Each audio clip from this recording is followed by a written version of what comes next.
مين القدس في اتجاه القمر جينا مين القدس صنحتم الدنيا جينا مين القدس شد معي الهمة جينا جينا جينا جينا مين القدس في اتجاه القمر جينا مين القدس صنحتم الدنيا جينا مين القدس شد معي الهمة جينا جينا جينا جينا سوان الأصل من هون الفضل بلش درة من أول فصل هلا.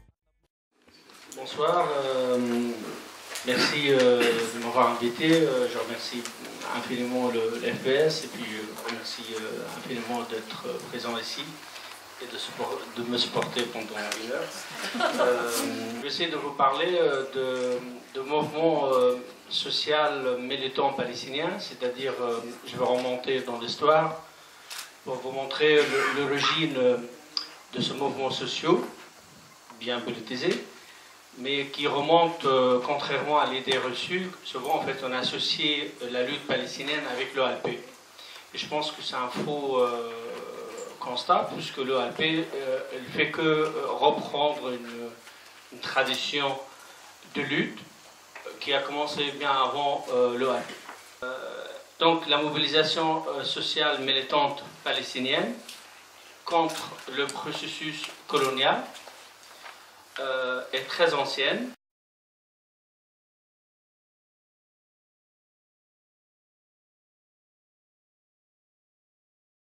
À partir de 1910,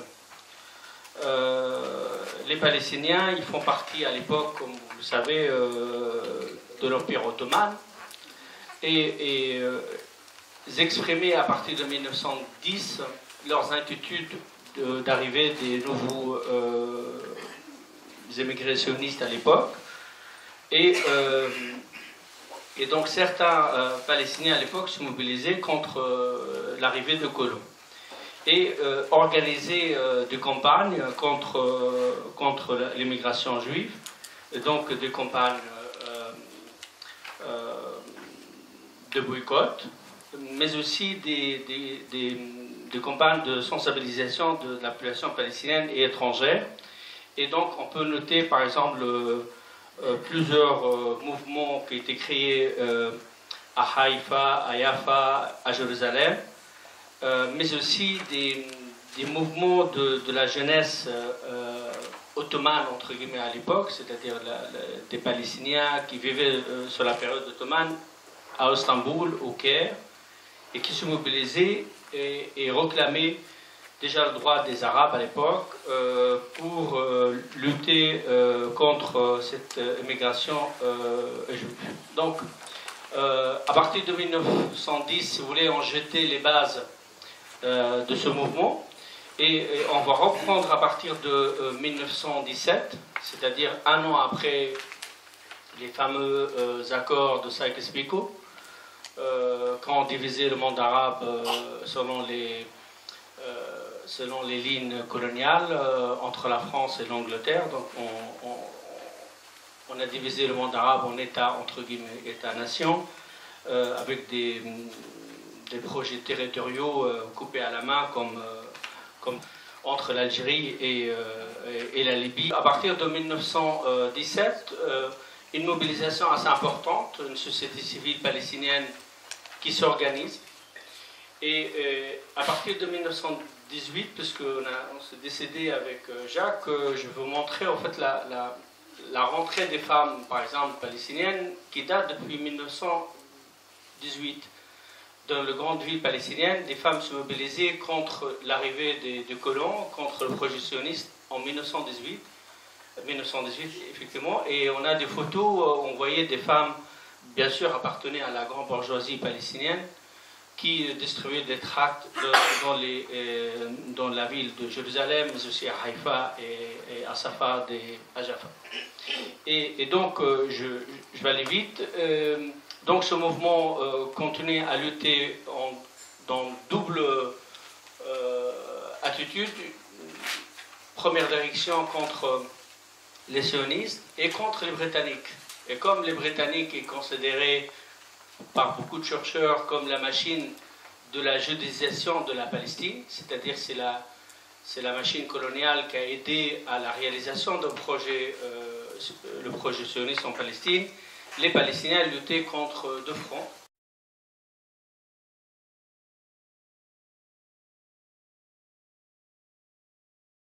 Et on passe directement à une date clé importante, c'est 1936.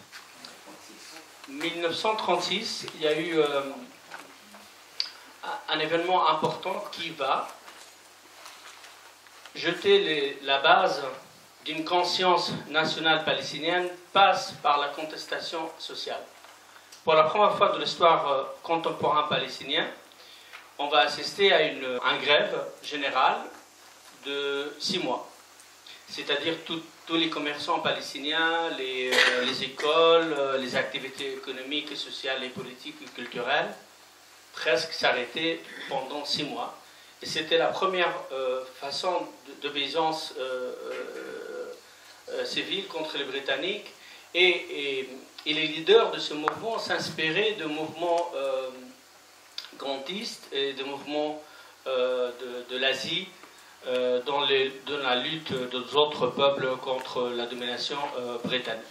Et donc, ce mouvement qui a duré 6 mois, bien sûr, elle n'a pas terminé par une victoire des Palestiniens, mais s'est terminé par une grande révolution qui était gérée par Al-Qassam, qui, bien sûr, Azzedine Al-Qassam, que son nom, bien sûr, évoque pour les Israéliens les missiles actuels, puisque c'est un moufti syrien qui s'est déplacé vers la Palestine et il montrait l'incapacité du mouvement national à l'époque de faire face aux problèmes palestiniens. Donc, en 1936, il y a eu 2 événements importants. Donc, on passe à l'obéissance civile, et ensuite à ce mouvement qui était réprimé par la puissance coloniale à l'époque, on passe directement à la lutte armée. Donc le Qassam présente une voie alternative à l'incapacité du mouvement national à l'époque, dirigé en grande partie par 2 grandes familles ou 2 clans, donc Husseini et Nashashibi, qui s'affrontaient sur la gérance de la cause nationale palestinienne, et le Qassam regroupait tous les pauvres, tous les villageois, tous les marginaux du mouvement national autour d'un seul projet de lutter pour la Palestine, et seulement pour la Palestine, pas pour avoir une place importante ou une notabilité sociale ou un aura auprès des interlocuteurs. Donc, pour cette raison, le Qassam a été toujours considéré comme l'héros de la cause nationale palestinienne, et cette expérience joue encore un rôle important dans l'aspiration plus tard, dans les années 60, par le Fatah. Entre 1936 et Al-Nakba, donc il y a eu la catastrophe, comme on dit, la catastrophe palestinienne, la perte de toute la Palestine, les Palestiniens deviennent des réfugiés, etc. De 1948 jusqu'à 1956, il y a eu l'attaque contre la bande de Gaza et contre l'Égypte par la France et la Grande-Bretagne, Israël, pardon.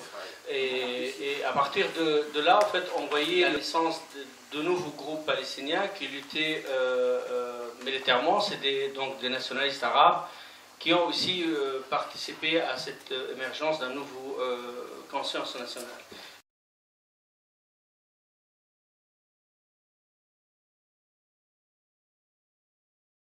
La création de l'ALP, 1965, le première initiative de Fatah. Donc, c'est que certains historiens palestiniens, à tort, appellent la révolution contemporaine palestinienne commencée en 65, alors que c'est complètement faux.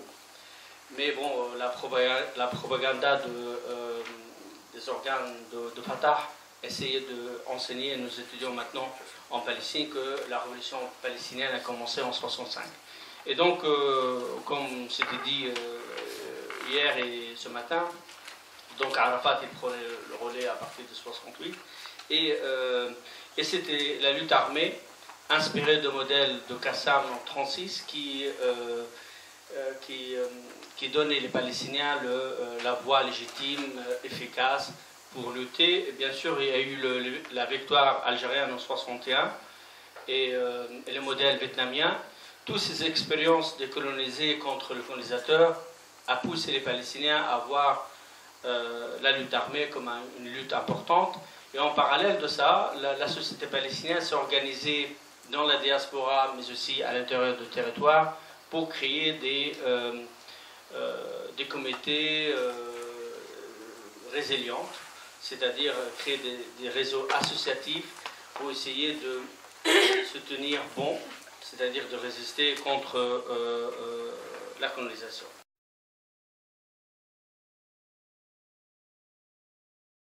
Ça commence par les baassistes, c'est-à-dire les gens qui sont proches des partis nationalistes arabes, et passant par le Fatah, qui est un parti plutôt laïque, mais pas laïque dans le sens français. Il n'y a que la laïcité à la française qui existe seulement en France. Donc, dont le Fatah n'est pas vraiment un mouvement laïque, puisqu'il y a une place importante dans le Fatah pour la religion. Après, on a les concurrents de Fatah, donc on a les groupes de gauche, donc le Front populaire, les communistes, le Front démocratique, etc.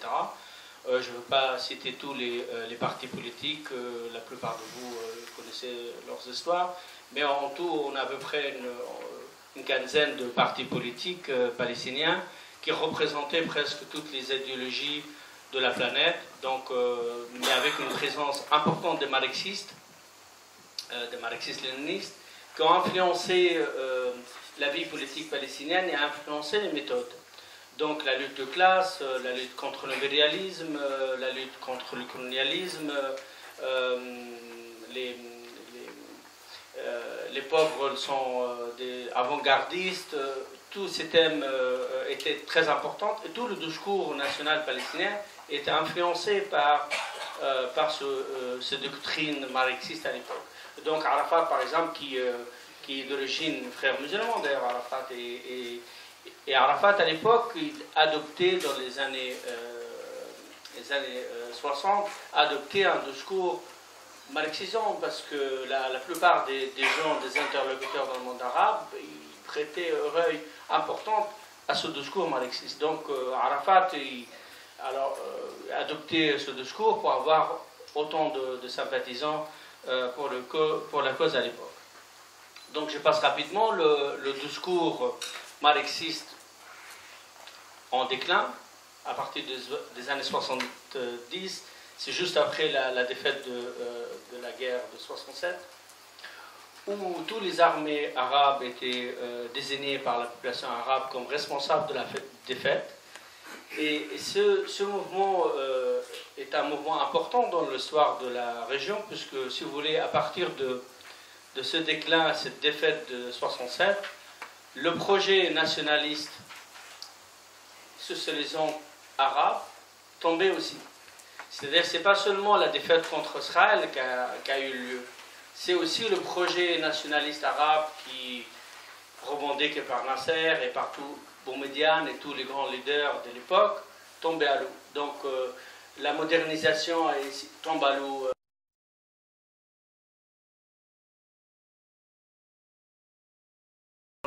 On arrive dans les années 80 à l'arrivée de projets concurrents. Le projet concurrent, c'était les islamistes. Les islamistes défendaient l'idée que voilà, le projet social arabe, nationaliste, social, etc., a échoué. Donc nous, nous présentons l'alternative. Les islamistes, avec bien sûr la victoire de l'Iran, et ils montraient à l'époque une doctrine qui justifiait qu'on peut utiliser l'islam à des fins politiques, mais aussi à des fins révolutionnaires. Non, l'islam aussi peut devenir une force importante, et c'est la victoire de Khomeini qui donne aspiration pour énormément de gens dans le monde arabe. Et donc les islamistes palestiniens, leur base se trouvait dans les années 20, avec la naissance des frères musulmans, bien sûr. Mais les islamistes palestiniens, à part en 1948, ils ont participé dans les raids contre l'armée britannique et contre les Israéliens dans la bande de Gaza. Mais seulement en 1948, les islamistes ont participé. Ensuite, de 1948 jusqu'au 1988, les islamistes palestiniens, ils étaient en retrait. Ils étaient dans ce qu'on appelle, ils appellent da'wa, c'est-à-dire prôner l'éducation, l'islamisation de la société, préparer la grande bataille, mais ne rentrez pas en conflit direct avec les Israéliens. Et donc, tous les gens qui rentraient en conflit direct avec les Israéliens, c'était les laïcs, les marxistes, les gens de la gauche, si vous voulez. Et donc, le Hamas a décidé, 40 jours après le déclenchement de la deuxième intifada, le Hamas a décidé de reprendre le mouvement et d'ailleurs il a récupéré un bon parti de ce mouvement.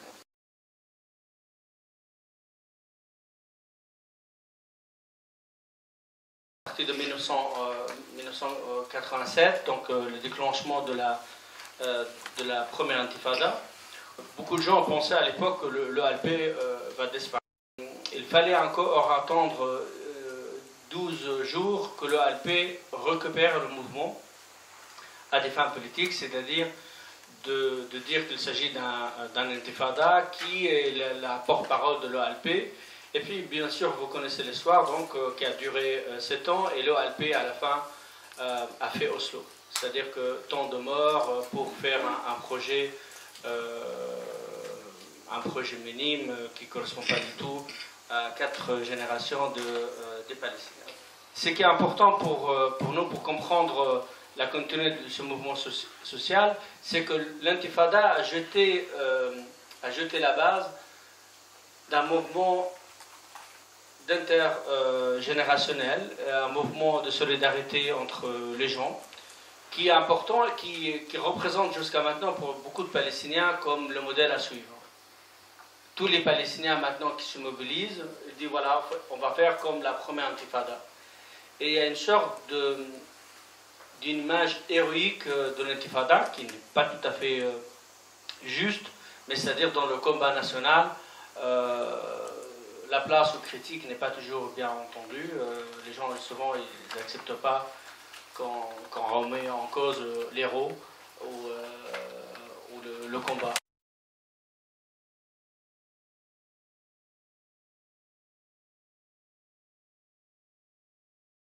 Mouvement de l'intifada,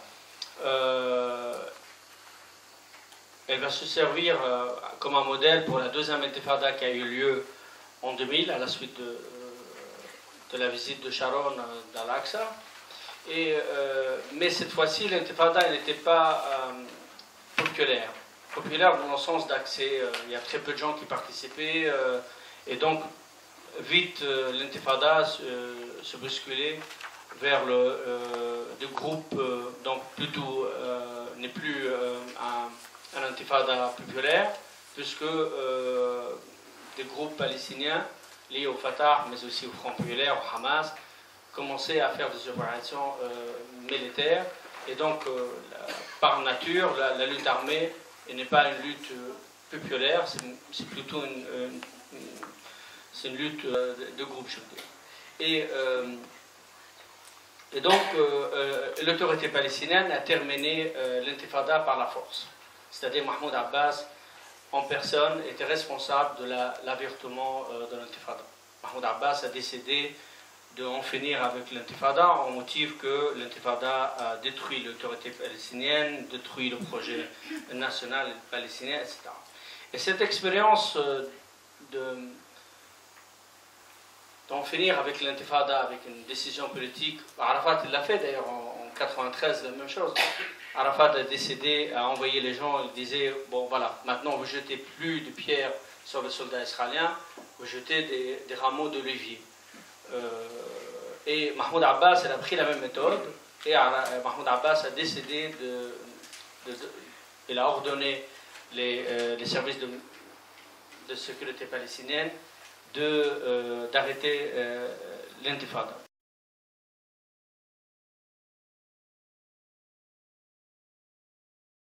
De 2008 jusqu'au 2011, la société palestinienne se trouvait dans la situation la plus dure de son histoire et qu'on n'est pas sorti.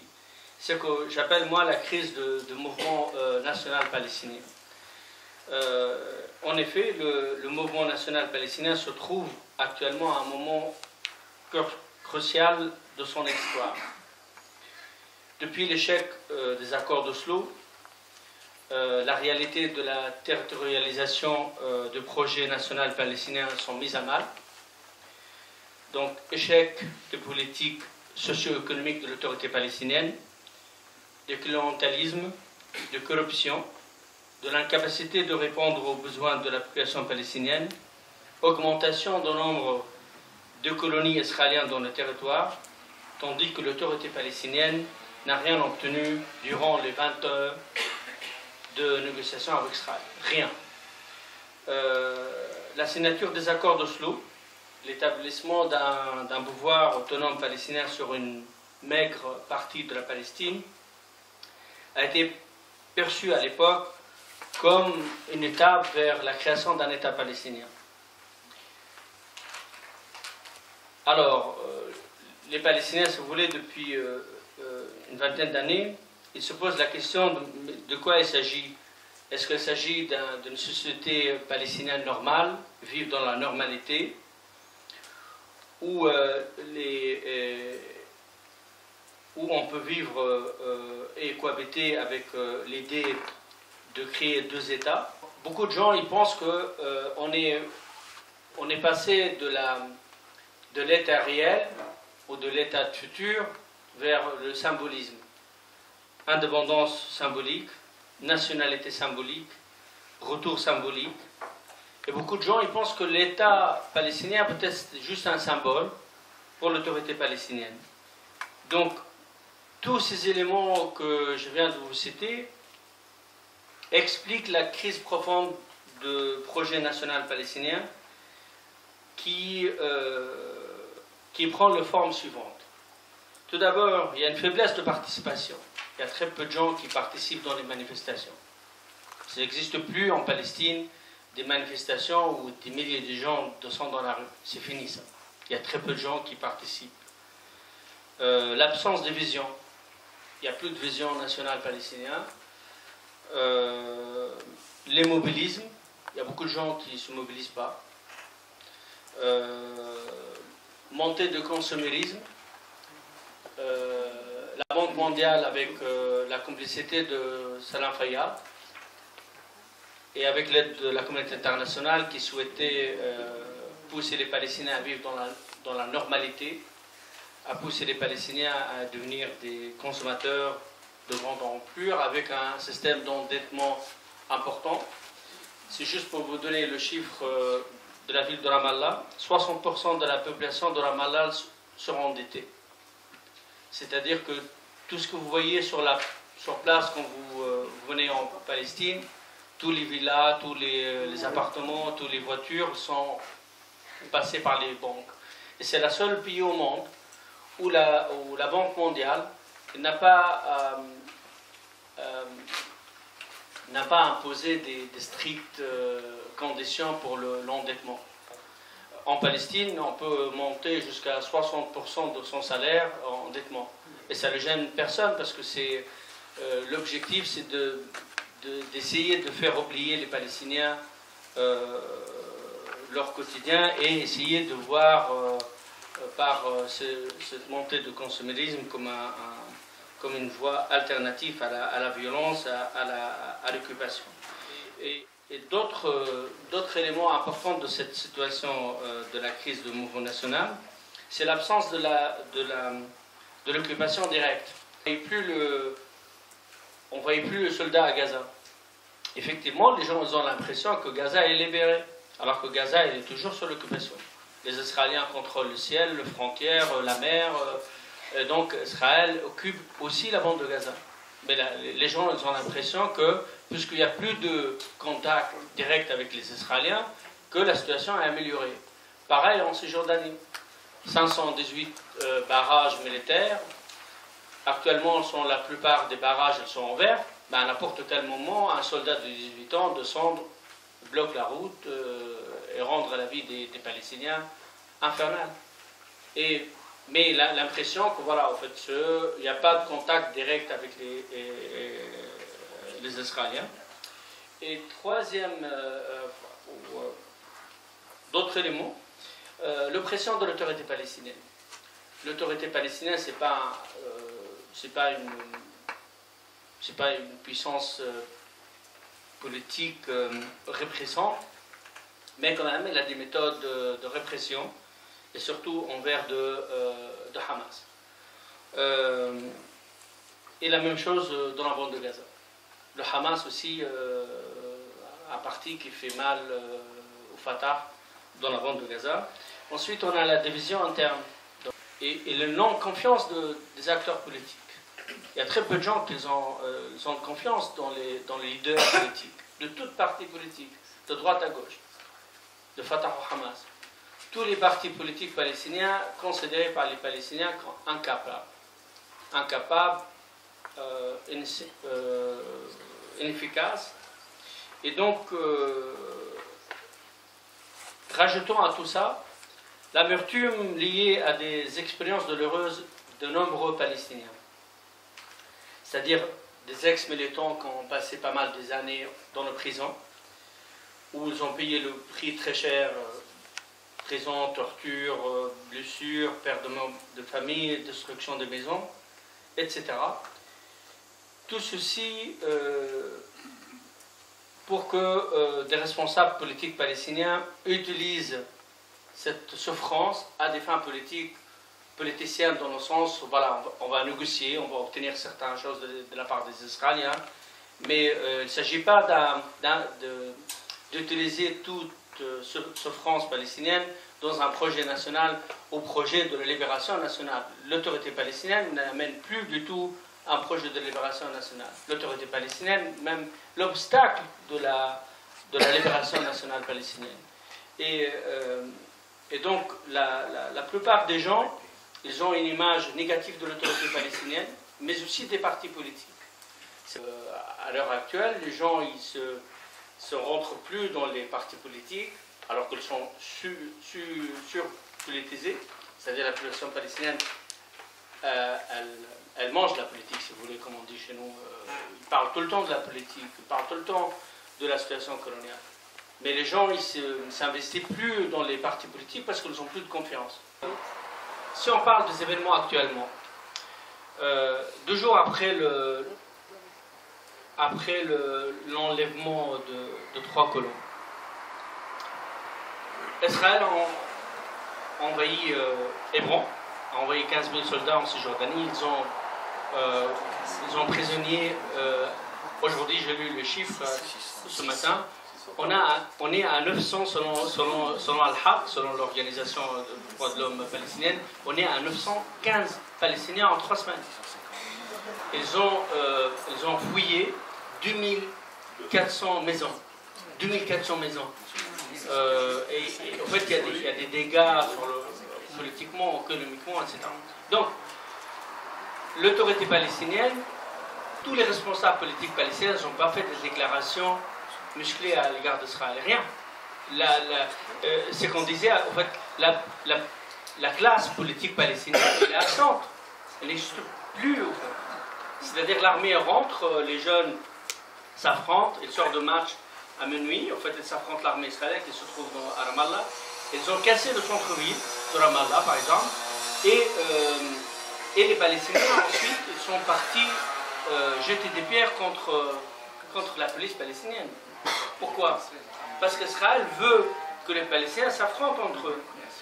Qu'est-ce qu'ils ont fait, les caméras israéliennes? Ils ont pris les Palestiniens, ils ont filmé les policiers palestiniens en train de regarder les Israéliens en action. en action. C'est-à-dire que en fait, l'armée israélienne se plaçait devant le centre de la police palestinienne à Ramallah et jetait des bombes fumigènes et tirs à balles contre les manifestants palestiniens devant le siège de la police palestinienne. Et les employés, les policiers palestiniens, ils regardaient des fenêtres. Et Israël a diffusé ça tout le temps parce qu'en fait, montrer que voilà, en fait, l'autorité palestinienne est complice. Et si vous voulez, ce genre de travail organisé, planifié, etc., passe mal en Palestine. Genre, les gens disent, ouais, c'est des traîtres, etc. Mais effectivement, au-delà de l'émotion populaire, ce n'est pas des traîtres, c'est des employés de l'autorité palestinienne qu'ils ont subi des ordres. De toute façon, dans les accords d'Oslo, c'est prévu quand l'armée israélienne rentre, l'autorité palestinienne se retire. Donc, de façon raisonnable, on sait très bien que c'est les accords d'Oslo qui câblaient tous ces gens-là. Ils n'arrivent pas à faire quoi que ce soit. Et en fait, les citations que je vais vous dire, c'est juste pour vous dire que, effectivement, les Palestiniens disent pourquoi je veux lutter, pourquoi je descends dans la rue, pourquoi je veux soutenir la résistance populaire, parce que l'autorité palestinienne ne veut pas, etc. Et un autre exemple, c'est l'autorité palestinienne, les organes politiques sécuritaires palestiniens. Ils font des contrôles sur le Facebook, ils contrôlent les gens, ils emprisonnent les activistes militaires. Et toutes ces méthodes musclées poussent beaucoup de gens à ne pas participer. Par exemple, il y a beaucoup de scènes filmées où on montrait parfaitement la police palestinienne mater les résistants palestiniens parce qu'ils arrivent au colonie. Et Mahmoud Abbas, elle a fait une erreur, par exemple, de sa vie il y a 3 semaines. Elle a rencontré son Israélien à Ramallah et a dit aux Israéliens la coordination sécuritaire entre les Palestiniens et Israël est sacrée. Il dit, ouais, moi je ne veux pas retourner à Safad. Mais on ne s'adresse pas à toi en tant que Mahmoud Abbas. On s'adresse à toi en tant que représentant de peuple palestinien. Comment ça, tu ne veux pas retourner à Safad? Et cet homme, jour et nuit, raconte des choses comme ça. Il est parti en Afrique du Sud.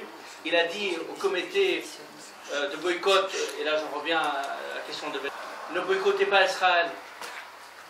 Et c'est même pas les journalistes qui l'ont demandé. C'est lui qui se présentait volontaire pour dire ne boycottez pas Israël. Mais c'est des démarches inimaginables. Inimaginable. Et cet homme-là, il ne fait affaiblir son mouvement, affaiblit l'autorité palestinienne, mais je sais plus, affaiblit la résistance.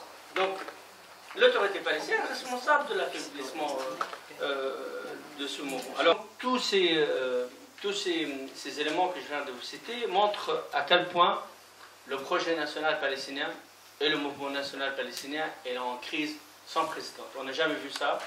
Et c'est impressionnant de voir, même dans les universités palestiniennes, comme l'université où je renseigne, où c'est le berceau du nationalisme palestinien, puis c'est la fac palestinienne la plus critique, la plus, même à Birzeit, qui échappe aux mains de l'autorité palestinienne, c'est la seule fac. Même à Birzeit, la mobilisation est faible.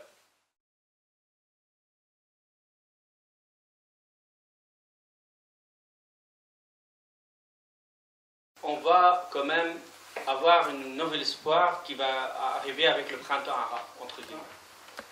Donc à partir de 2011,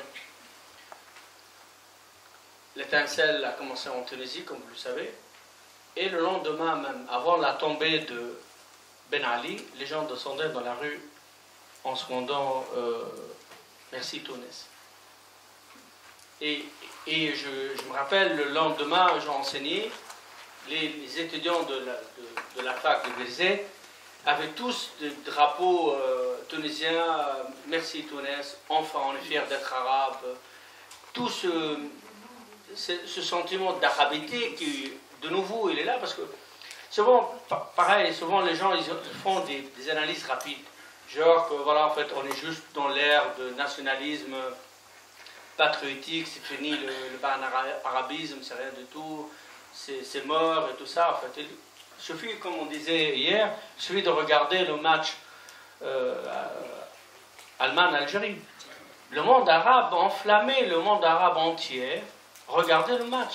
Et tout le monde se mortifiait en algérien. Tout le monde y croit que voilà, c'est la nation arabe contre l'Allemagne, contre la puissance bien sûr, pas dans le sens de l'Allemagne en tant qu'État figuré, contre la puissance coloniale, l'ex-puissance coloniale, et c'est les Arabes qui s'affrontent, c'est la fierté, etc.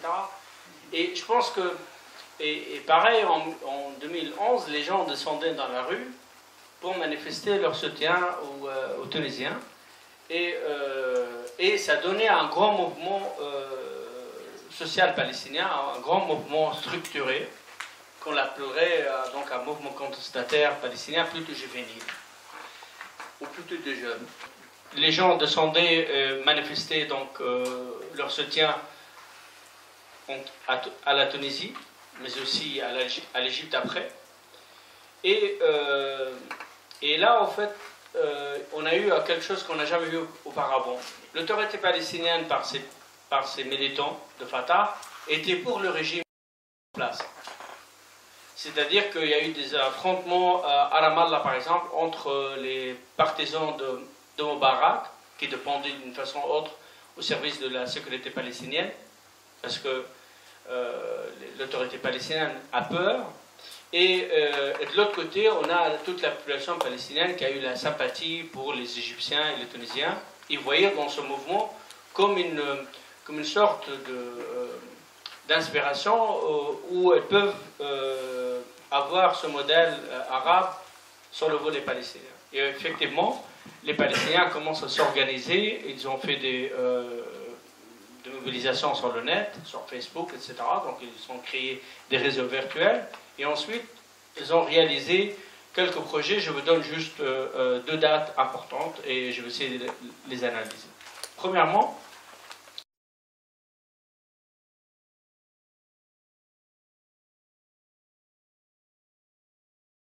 la date de 15 mars 2011.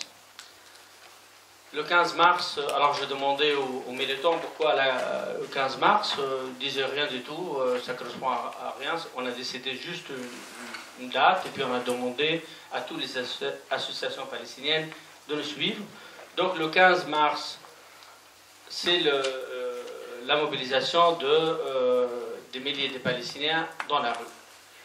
Alors tout le monde pensait, dont moi, qu'il y aura une grande révolution contre l'autorité palestinienne et que ce mouvement il va prendre tellement d'ampleur que peut-être enfin on va changer la nature de l'autorité palestinienne et on va changer la société civile et puis on va changer tout. Et en fait, l'autorité palestinienne a ordonné à tous ses employés de descendre dans la rue, d'aller manifester. C'est-à-dire l'autorité palestinienne a décidé de récupérer le mouvement. Et des militants de Fatah, qui sont des employés des services de la sécurité palestinienne, habillés en civil, descendaient manifester contre la division. Parce qu'en fait, le slogan fédérateur de tous ces mouvements, c'était la fin de la division palestinienne. Comme on disait en Égypte ou en Tunisie et ailleurs dans le monde arabe, le peuple veut la fin de régime. Les Palestiniens ont repris le même slogan, mais il n'y a pas de régime en Palestine, puisqu'on a la différence majeure en Palestine, on n'a pas un ennemi en commun, à part Israël. Israël, c'est l'ennemi commun de tous les Palestiniens, mais pas de l'autorité palestinienne. Pour cette raison, je le développerai plus tard. Et donc, on ne peut pas dire le peuple veut la fin de régime, ou la chute de régime, parce qu'il n'y a pas de régime. Il n'y a pas d'État. Elle est tellement faible, l'autorité palestinienne, qu'elle ne présente même pas un pouvoir politique. Donc la fin de la division. Et donc la fin de la division, l'autorité palestinienne envoie ses employés descendre dans la rue manifester contre la fin de la division et Hamas a fait pareil. Et alors qui fait la division si vous manifestez? Hamas n'a pas eu cette éducation par Dayton, parce qu'en fait l'autorité palestinienne, tous ses services de sécurité étaient éduqués par un général américain. Et comme le Hamas n'a pas eu ça, en fait il frappait les gens directement. Donc à Gaza, donc ils ont réprimé les gens, et puis en Cisjordanie, avec un peu d'intelligence étatique, entre guillemets, ils ont essayé d'évacuer tout, et ils ont récupéré le mouvement. J'ai compté à peu près 11 000 personnes, à peu près 10 000 personnes, si vous voulez, sur la rue du Ramal. Et qui, en soi, rien du tout par rapport à la première intifada, mais en soi, depuis quelques années, avec cette crise profonde de la société palestinienne, c'est déjà pas mal. Et donc, premier échec, les Palestiniens, enfin surtout les jeunes, ils ne seront pas les bras. Donc, un deuxième, ils ont dit, voilà, on n'a pas réussi, mais quand même, on a réussi à mobiliser les gens. Donc, une deuxième date importante.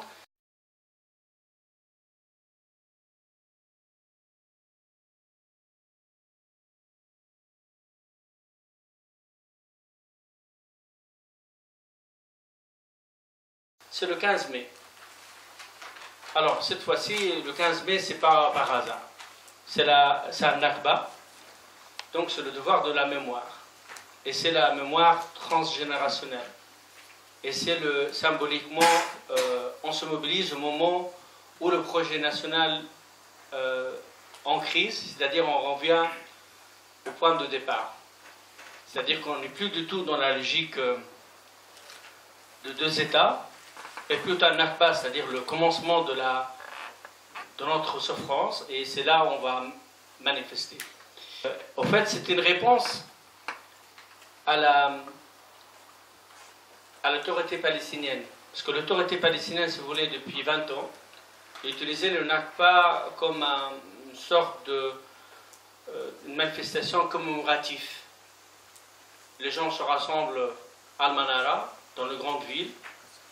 Il y a une comité nationale qui est gérée par le Alpé, qui célèbre, si vous voulez, un Nakba, et ça se termine à la place où se trouvait.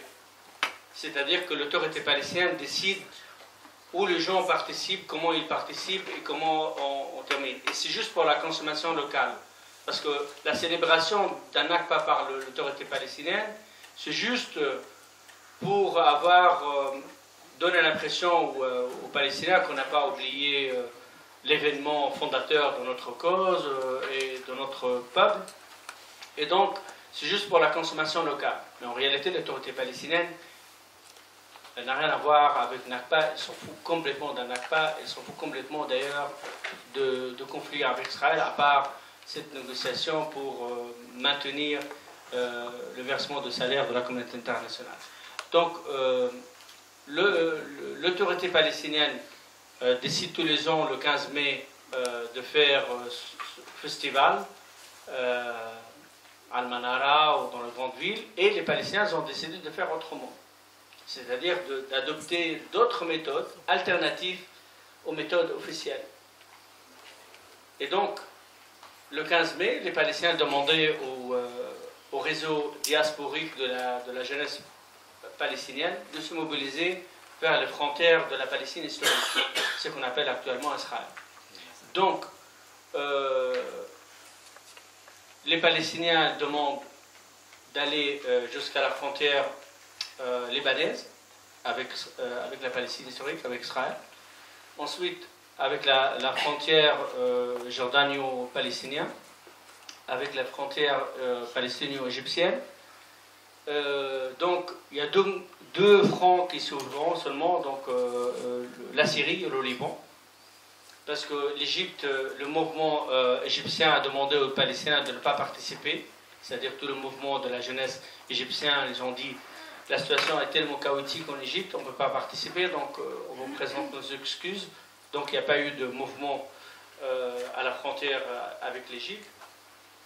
En Jordanie, le pouvoir jordanien a réprimé rapidement et tout le mouvement, donc ils ont interdit les gens d'arriver au loin de Shona, c'est-à-dire à 2 km de frontière, était une fermeture hermétique. Le front libanais, bien sûr, comme vous le savez, donc contrôlé en partie par le Hezbollah, qui a encouragé donc les manifestants palestiniens et arabes d'aller de pénétrer dans le territoire palestinien, et pareil pour la Syrie. Moi, j'ai interviewé des réfugiés originaires de Jaffa, qu'ils ont visité leur pays d'origine, enfin, leur maison, enfin la maison de grand-père, et pour les Palestiniens, c'est une victoire symbolique, c'est une façon de traiter de la politique à leur façon. Et pareil dans le territoire, les Palestiniens, donc ce mouvement le 15 mai, les Palestiniens, ils ont manifesté contre les Israéliens. Et quand j'ai interrogé, les gens disaient, mais c'est quoi la différence entre manifester dans la grande place de Ramallah et manifester contre les soldats? Ils ont dit, enfin, la première chose à faire, c'est d'aller confronter l'occupation. C'est ça le but. C'est pas aller manifester dans la grande avenue de Ramallah, n'a pas de sens. Donc, pour retrouver la cause palestinienne, il faut aller confronter l'ennemi. L'ennemi, il est au checkpoint, et c'est là où on devrait mener toutes nos actions. Donc, tous ces gens-là, leurs actions ne sont plus du tout dans les actions un peu festivals organisées par l'autorité palestinienne. C'est plutôt revenir à la mobilisation de base, c'est-à-dire d'aller confronter l'armée israélienne.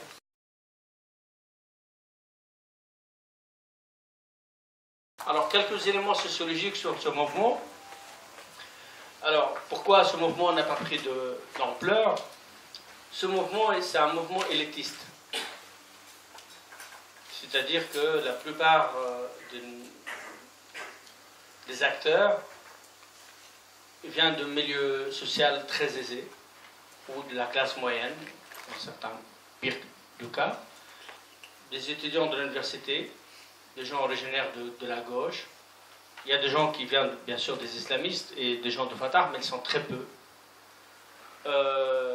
Et donc, ce mouvement a été considéré comme un succès à partir de cette réussite, puisque des milliers de Palestiniens se déplaçaient et de nouveau ont regroupé tout le peuple palestinien. Donc, c'était une victoire symbolique importante pour ce mouvement. Et ce mouvement, à partir de cette victoire symbolique, a commencé à se mobiliser sur d'autres fronts. C'est-à-dire que ce mouvement de la juvénile palestinienne, le Hirak Shabab al-Falastini, donc se mobiliser pour tas de raisons contre la corruption, contre la liquidation d'une entreprise familiale, contre le licenciement d'un employé, contre la venue d'un Israélien à Ramallah, contre la projection d'un film de normalisation. Donc voilà, énormément des causes qui étaient défendues par ce mouvement, et ce mouvement a commencé à être bien implanté en Palestine, mais il lui manquait l'élément clé, l'appui populaire. Un mouvement sans appui populaire n'a pas de sens. Et justement, c'est pour ça en fait, ce mouvement n'a jamais pris l'ampleur, parce que les gens dans les camps de réfugiés, dans les grandes villes, disaient ouais, mais bon, ça c'est les enfants de la gauche caviar, voilà, enfin, ils parlent anglais, ils font des slogans en anglais, et puis une bonne partie de la population n'apprécie pas trop la participation d'énormément de filles. C'est-à-dire qu'il y a une participation importante des femmes, mais surtout pas des femmes voilées, c'est des femmes très modernisées, occidentalisées, etc. Et ça pose problème pour beaucoup de gens, parce que c'est ces images qui sont disparues, si vous voulez, de la scène politique palestinienne. Donc ça se voyait qu'il s'agit d'un mouvement organisé, etc. Et ça ne plaît pas à la population palestinienne qui s'identifie avec d'autres types de mobilisation.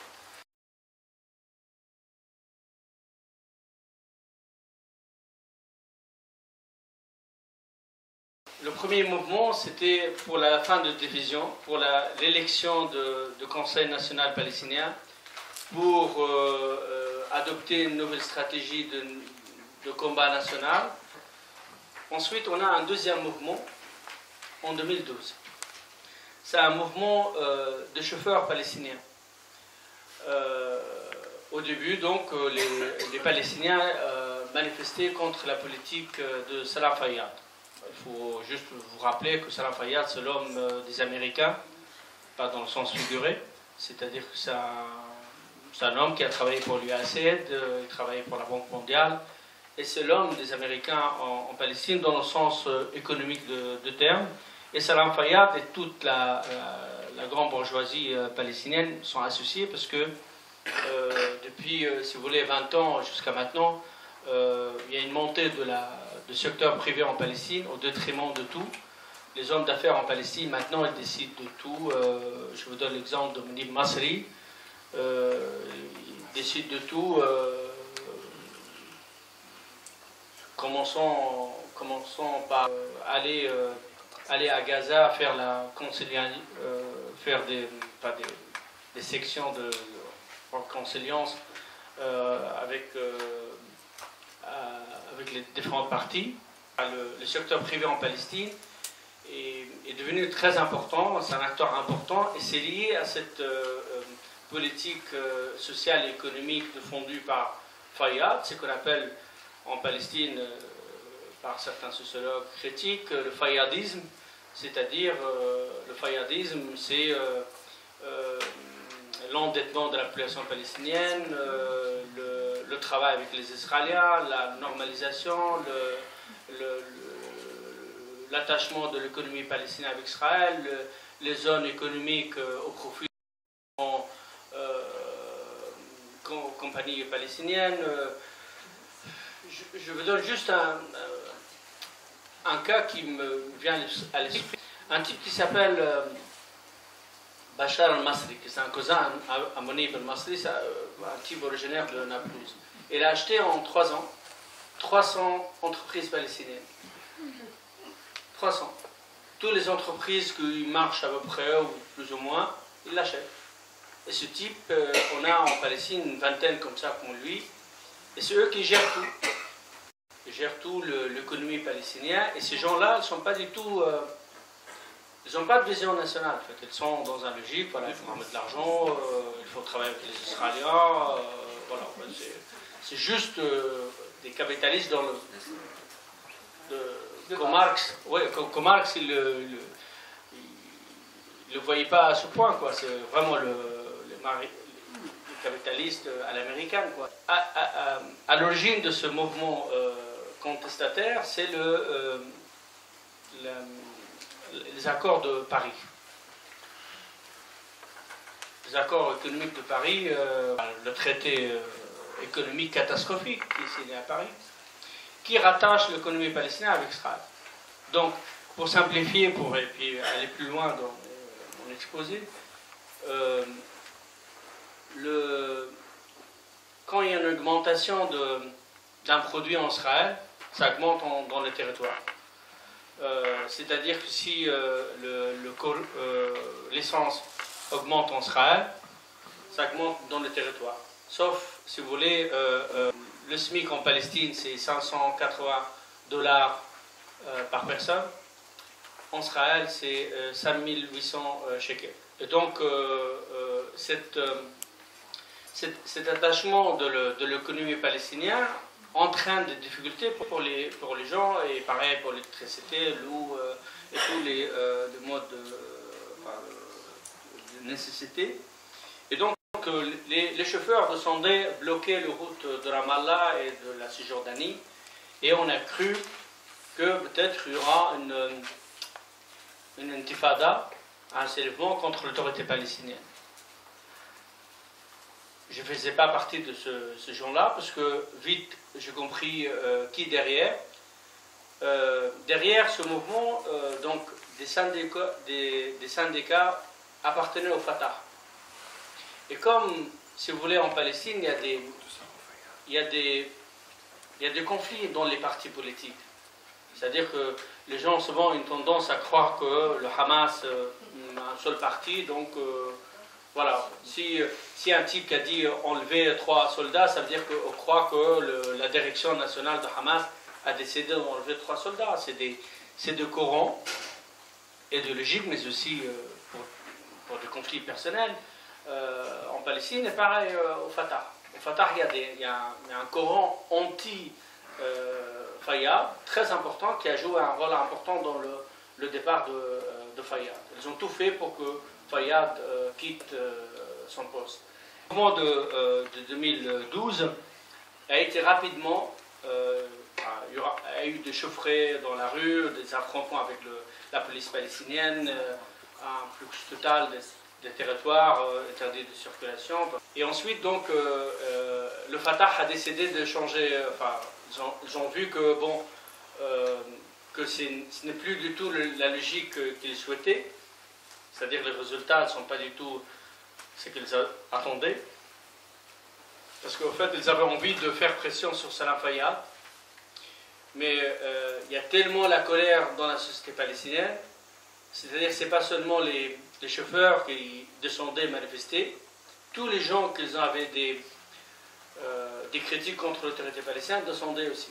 Tous les petits ouvriers, les enfants de réfugiés, les petits paysans, etc.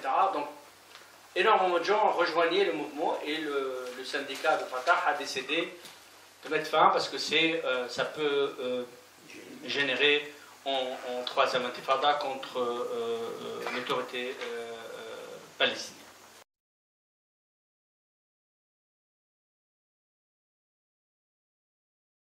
Actuellement, le BDS il prend de l'ampleur en Palestine. Il prend de l'ampleur de l'extérieur.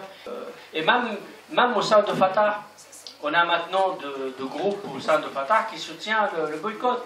Ils disent c'est très bien de le faire. Après, bon, il y a d'autres courants, surtout l'autorité palestinienne. Le boycott de produits israéliens, surtout, on entend par là le boycott de produits de colonies. Et pour des raisons, en fait, pas nationalistes, mais pour des raisons liées où l'influence du secteur privé palestinien, parce que le secteur privé palestinien est concurrencé par les produits de colonies. Donc, les gens de Hébron, de Naplouse, enfin, qui tiennent la commerce palestinienne, demandent de l'autorité palestinienne d'encourager la consommation de produits palestiniens et ne pas consommer le produit de colonies. Mais en aucun moment l'autorité palestinienne demande de boycott de produits israéliens. L'autorité palestinienne, elle fait des travaux avec Israël. Par exemple, on découvert par les économistes palestiniens que les accords de Paris prévoyaient que les Palestiniens peuvent emporter de l'essence de l'extérieur et pas d'Israël. Mais parce que s'il y a des courants corrompus au sein de l'autorité palestinienne, qu'ils ont de la complicité de certains types de secteurs privés, ils font leurs affaires ensemble. Donc, parce qu'en fait, ils ont signé des contrats avec des interlocuteurs israéliens, donc ils font des affaires. Et l'autorité palestinienne, il va dans ce sens-là. Elle n'a pas du tout un discours aller boycotter Israël, boycotter les produits israéliens. Toutes les initiatives sont palestiniennes, non officielles. Je suis pour le BDS complètement. Je fais partie d'un groupe de BDS à Birzeit. Et comme vous avez souligné, donc, il y avait 175 associations palestiniennes qui boycottent Israël, que demande à la communauté internationale. Et le BDS, je sais que dans la culture francophone, surtout franco-française, on n'a pas cette culture de boycott. Et je comprends parfaitement, on n'a pas cette culture. Oui, c'est un truc anglo-saxon. Je ne parle pas seulement de l'Afrique du Sud. Par exemple, les Danois, les Scandinaves, les Américains, ils ont l'habitude de boycotter les entreprises, de boycotter. En France, on n'a pas cette culture. Même s'ils gagnent encore de la sympathie, mais il y a beaucoup de gens qui sont assez réticents à ces gars. Moi, je pense que c'est un moyen efficace et c'est le seul moyen, à mon avis, qui peut faire plier Israël. Et je pense que cet État, on devrait l'isoler comme on a fait en Afrique du Sud. Et je pense que pour cette raison, il faut sanctionner Israël, c'est-à-dire boycotter Israël. Boycotter toutes les institutions israéliennes parce qu'elles sont complices, parce qu'il y a très peu de minorité des Israéliens, que nous, par exemple, à Birzeit, qu'on n'a aucun souci d'accueillir Michel Falsafki ou Alain Papé ou autres Israéliens, mais on boycotte tout ce qui cautionne la machine coloniale. Tous les gens qui sont parlant et en action, qui font rien pour condamner l'action militaire et soutenir la colonisation, à boycotter. Et moi je pense que ça, personnellement, et je crois que ce mouvement, il prend l'ampleur en Palestine, de plus en plus. À Bézet, par exemple, on a signé il y a 3 semaines une pétition collective. Donc l'université de Bézet, à part entière, qui est une fac importante en Palestine, à part entière, en fait, elle signe qu'il n'y aura plus de... donc, on appelle le boycott, il n'y aura aucun contact avec les Israéliens. Et je pense que les autres facs palestiniens suivront ces actions. Et il y a énormément de personnes dans le monde de l'art, de la culture. Vous connaissez tous les intellectuels français, européens et américains et du sud de l'Amérique qui boycottent Israël, Et je pense que c'est un moyen fort et dur, pacifique, et qui fait mal aux Israéliens, qui les oblige à respecter la loi, c'est de le faire réfléchir. Pour une fois, je peux saluer les initiatives européennes, de demander aux citoyens de l'Union européenne de boycotter, de ne pas investir dans les colonies. Et je pense que c'est une démarche à soutenir et il faut élargir ce type d'action.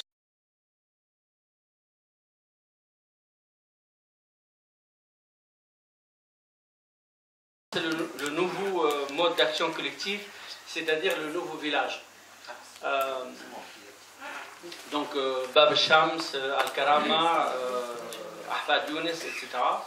Et donc ce mouvement correspond, si vous voulez, à une attente particulière. C'est essayer par les méthodes non violentes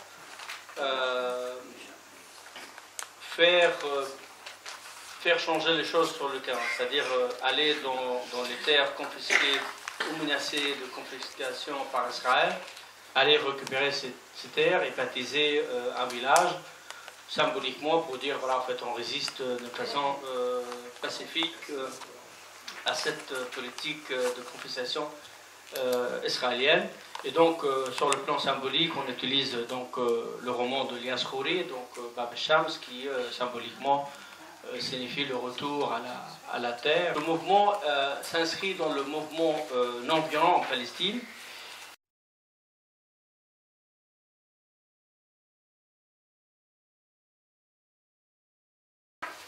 Depuis une dizaine d'années dans la société palestinienne, on a ce mouvement qui, à la suite de 2004, où ont obtenu quelques résultats encourageants, à la suite de modifications de murs.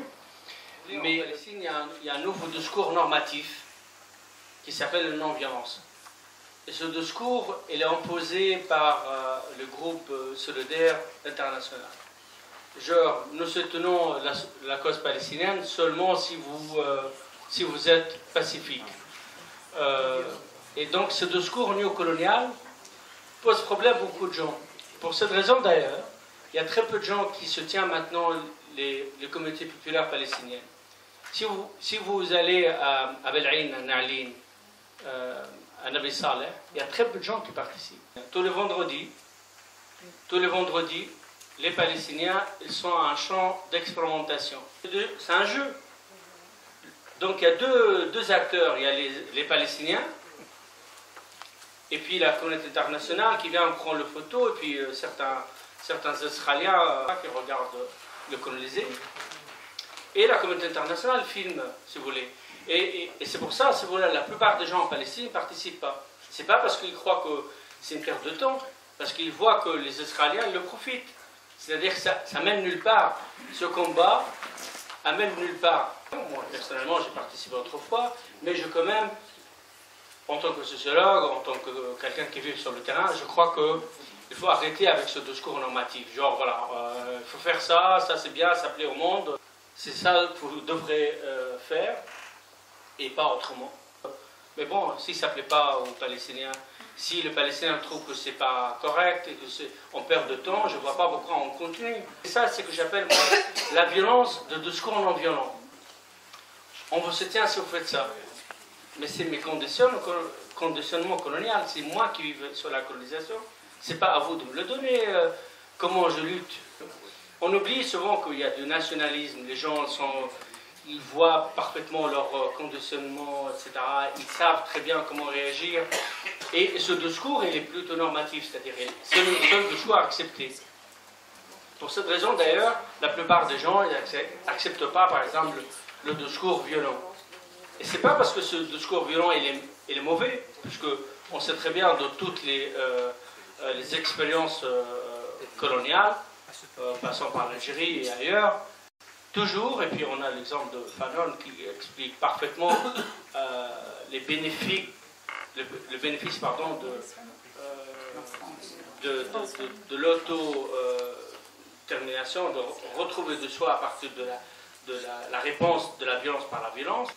Les méthodes pacifiques, c'est des méthodes à respecter, bien sûr, il faut des méthodes pacifiques, mais ce n'est pas seulement les seules méthodes, et c'est le droit international qui garantit aux Palestiniens de lutter, et c'est comme toutes les nations sous occupation, il y a des méthodes pacifiques, il y a des gens qui militent à la fac, d'autres militent en jouant de la musique, mais d'autres utilisent les armes, et je crois que il ne faut pas penser qu'il y a une seule voie pour lutter contre la colonisation. C'est un combat national contre un colonisateur et les gens décident. Et deuxièmement, l'autorité palestinienne récupère le mouvement, parce que si on fait la sociologie des acteurs de communauté titulaire, c'est des militants de Fatah, ça prend la ligne. Et c'est un parti au pouvoir, c'est un parti qui gère et c'est pas la partie de Fatah qui gère Mahmoud Abbas, c'est la partie qui a arrangé Mahmoud Abbas. Parce que Mahmoud Abbas a déclaré plusieurs fois, tout d'abord, que tant qu'il est au pouvoir, il n'y aura jamais une troisième intifada. Donc c'est le garant des actions, entre guillemets, contrôlées, etc. Tout ce que j'essaie de dire, que toutes les actions que mène l'autorité palestinienne sont coordonnées.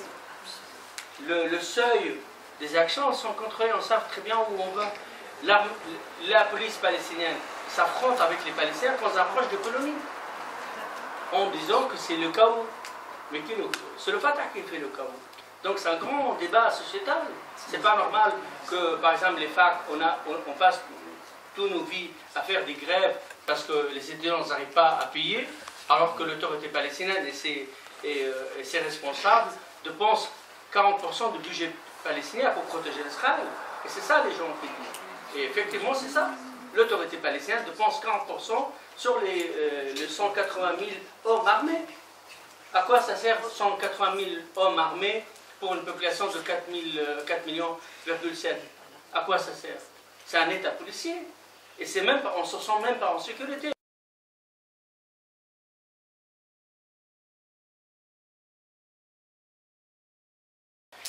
Et si on prend l'histoire de la résistance palestinienne sur 50 ans, on voit en fait que tous les presque 10 ans, en fait, on a une méthode nouvelle. Mais parce qu'en fait, il n'y a pas de stratégie nationale de résistance. C'est-à-dire, au début, le ALP avait le même modèle que la FLN algérien. Il y avait une direction nationale palestinienne qui dirigeait le combat. Et on a fait la même chose dans la première intifada, où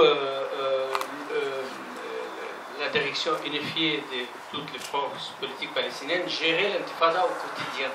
Décider à quel jour on va aux hôpitaux, quel jour on fait éducation populaire parallèle, à quel jour on visite les familles de prisonniers, etc. On gère au quotidien le combat national. Dans la deuxième intifada, on a perdu ça. Arafat ne gérait pas l'intifada. Il laisse Saab Erekat négocier, en même temps soutenait les groupes armés palestiniens. Et c'est Arafat avait cette méthode et il a écarté, si vous voulez, cette capacité de la société palestinienne s'organiser, d'avoir un seul objectif, etc. Donc, si vous voulez, les Palestiniens ont un grand problème. et je suis le premier à le dire et le premier à le sentir, et je ne suis pas le seul, je crois, la plupart des Palestiniens sont d'accord là-dessus, qu'on n'a pas de stratégie de résistance. On ne sait pas où on va. Si les Palestiniens demain ils font un congrès national, décident que c'est la lutte pacifique est la meilleure solution, il faut respecter. Tout à fait, mais le problème c'est qu'on n'a pas de méthode, donc chaque groupe il prend ses méthodes à lui, il fait des opérations. Dans les partis politiques, il n'y a plus du tout de discipline. Vous voulez, tout ce tableau noir que j'adresse montre en fait l'incapacité de mouvement national palestinien se redresser, de retrouver sa force. On demande maintenant en Palestine de réinvestir l'OLP, de réorganiser l'OLP, de reformer l'OLP, pour qu'on puisse avoir une organisation légitime. La plupart des Palestiniens, l'OLP ne le représente plus. Mahmoud Abbas n'est pas légitime, c'est-à-dire qu'il n'est plus du tout légitime juridiquement. Haniyeh n'est plus légitime juridiquement. Le Conseil législatif palestinien n'est plus légitime. Le Conseil national, depuis 20 ans, il n'y a pas des élections. Donc, si vous voulez, toutes les organisations palestiniennes, elles manquent de légitimité. Et c'est ça le problème. C'est-à-dire que le Hamas est contesté à Gaza. Si demain il y aura des élections à Gaza, le Hamas perdra. Et s'il y a des élections en Cisjordanie, le Fatah perdra, le Hamas gagnera, parce qu'en fait la situation est complètement compliquée. Le Hamas à Gaza réprime la population palestinienne, et en Cisjordanie, le Hamas est perçu comme une victime.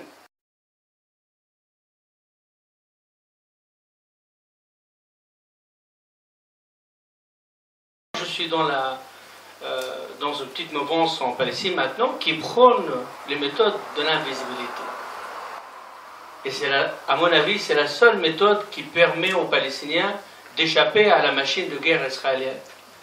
Beaucoup de voix se lèvent en Palestine pour dire arrêtez de reproduire les méthodes imposées par le colonisateur. Le colonisateur impose ses frontières, sa logique à lui, et impose aussi aux colonisés comment résister. Donc du coup, les résultats acquis d'avance par Israël. C'est-à-dire qu'on a énormément d'études faites par des sociologues israéliens montré que la machine de guerre coloniale profite de ça. Aussi, ça permet à l'armée israélienne de garder pour la communauté internationale l'image d'une armée fiable, contrôlable, et au contraire, ça le permet d'exister et de résister mieux, parce que le chaos pour une armée régulière, c'est la fin du monde. C'est le fondement de l'État d'Israël. Donc pour eux, ces méthodes elles sont contrôlables. On voit comment on va faire à Bel Ain aujourd'hui, comment on va faire demain. Et pour cette raison, en fait, toutes les actions menées par les Palestiniens depuis 20 ans sont inefficaces. Pourquoi elles sont inefficaces? Parce qu'elles sont visibles. C'est quoi être visible? Ça veut dire être noté, chiffré, filmé, affiché. On sait très bien qui va participer, qui ne participe pas, pourquoi on participe à tel jour, qui est les militants, qui est le noyau dur. La méthode que certains défendent, dont moi, qu'il faut être invisible. C'est quoi invisible? Le tunnel, par exemple, à Gaza, c'est l'invisibilité. Parce qu'à Gaza, le tunnel, on ne sait pas qui creuse en bas. Et donc, c'est une méthode de résister par l'invisibilité. C'est que Scott, un sociologue américain, l'appelait le discours caché. C'est-à-dire de ne pas avoir un discours visible, et on passe par d'autres méthodes pour résister. Et je pense que c'est ça qui devrait, les Palestiniens ils font faire, parce que depuis 2004, si vous voulez, la conception actuelle dominante en Palestine, c'est de s'adresser aux caméras internationales. Et je pense que c'est pour que les Palestiniens puissent résister efficacement, il faut qu'ils sortent de ce délai. En fait, il y a 20 ans, les Palestiniens ils croyaient encore à la solution de 2 États. Si vous venez en Palestine et vous demandez maintenant à la nouvelle génération, ils ne croient plus. Il n'y a que le mouvement de Mahmoud Abbas, c'est-à-dire celui, je ne parle pas de Fatah, qui croit encore aux 2 États. Parce que tout d'abord, la réalité sur le terrain, elle n'est plus du tout fiable, c'est-à-dire que la colonisation a triplé en 20 ans. Il n'y a plus de place possible, c'est pas possible. C'est-à-dire physiquement, on ne peut plus faire 2 États. Et donc, beaucoup de gens en Palestine, ils croient plutôt au projet de départ, un seul État. Ou d'autres intellectuels défendent l'État binational. Mais la plupart des gens, ils pensent que la fiabilité d'avenir, c'est un seul État. Et donc, effectivement, pour répondre, ils sont dans une logique de guerre contre Israël, tout Israël. Et ça, c'est nouveau. La fin du projet colonial. La fin du projet colonial, ça ne veut pas dire jeter les Juifs à la mer, mais vivre ensemble. C'est comme les Palestiniens les imaginaient dans les années 20. Un seul État démocratique, laïque pour tous. Et ces projets, ça paraît pour beaucoup de gens utopiques, irréalisables, contestés par Israël, etc. Bien sûr contestés par Israël. De toute façon, tous les projets palestiniens sont contestés par Israël. Donc, pour les Palestiniens, quoi qu'ils fassent, Israël n'est jamais content. Mahmoud Abbas n'a plus de concession possible. Mahmoud Abbas a abandonné sa part, a abandonné sa ville natale. Et ça ne plaît pas aux Israéliens. Donc, en fait, il y a beaucoup de gens en Palestine, ils ont double discours. Les gens, ils arrivent à l'extérieur, bon, on va le dire, c'est des étrangers, on va le dire, voilà, en fait, on va cohabiter avec Israël, on veut 2 États, etc. Mais quand vous quittez la salle, ben non, moi je veux toute la Palestine. C'est-à-dire qu'en 1994, personnellement, je pensais que, voilà, c'est bien de faire 2 États, on fait un compromis, les Palestiniens obtiendraient 21% de la Palestine historique, ça peut marcher, etc. À l'heure actuelle, personnellement, je ne crois pas du tout à 2 États. Pas seulement moi, enfin, les gens ils ne croient plus aux 2 États. Donc ils sont dans une logique anticoloniale, mais c'est plutôt décolonisation d'Israël. C'est-à-dire de vivre ensemble sur un État, c'est la fin de l'État colonial, où certains intellectuels palestiniens se fascinent encore par le modèle belge ou canadien, de faire un État binational. C'est la seule solution acceptée par les gens, c'est de vivre ensemble. Mais vivre ensemble sans projet colonial. Sans qu'une colonie consomme 3 fois plus d'une grande ville palestinienne de l'eau. Je termine là. Merci beaucoup.